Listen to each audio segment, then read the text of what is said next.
Welcome to Thoughts on the Market. I'm Martijn, Morgan Stanley's global commodity strategist. Along with my colleagues bringing you a variety of perspectives, today I'll give you an update on the global oil and gas markets. It's Tuesday, March 14th at 2 p.m. in London.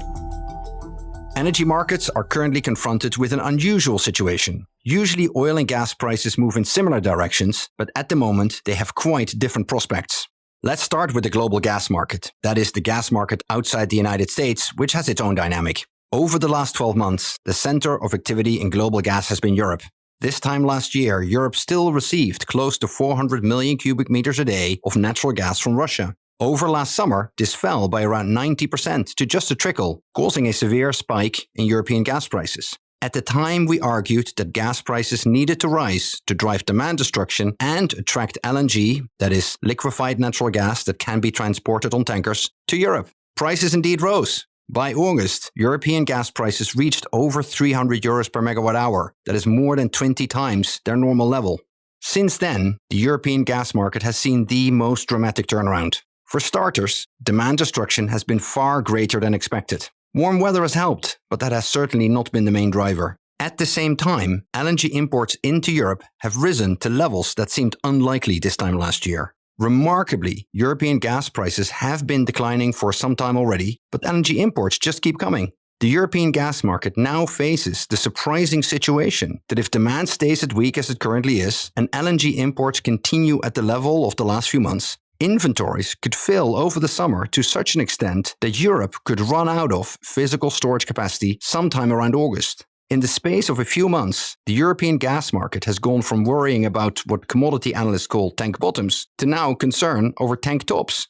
To prevent overstocking this summer, European gas prices probably need to fall further. To send a signal to LNG suppliers that they need to send at least some of their LNG cargoes elsewhere. However, that then creates a better supply situation elsewhere in the LNG market, putting downward pressure on prices there too.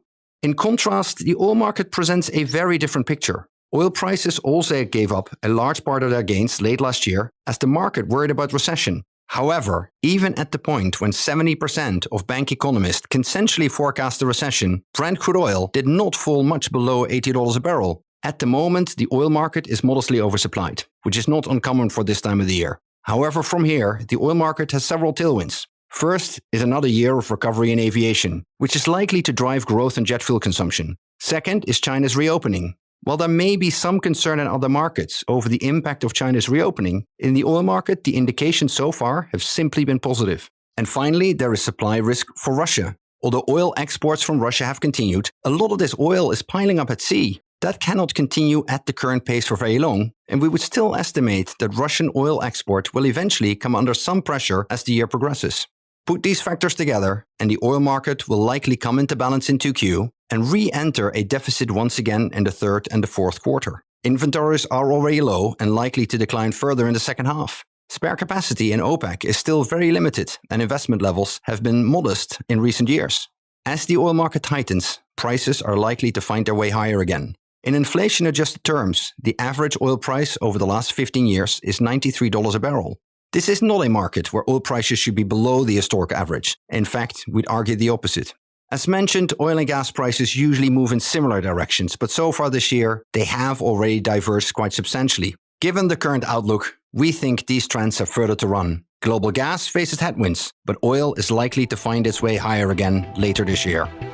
Thanks for listening. If you enjoyed the show, please leave us a review on Apple Podcast and share thoughts on the market with a friend or colleague today. The preceding content is informational only and based on information available when created. It is not an offer or solicitation, nor is it tax or legal advice. It does not consider your financial circumstances and objectives and may not be suitable for you.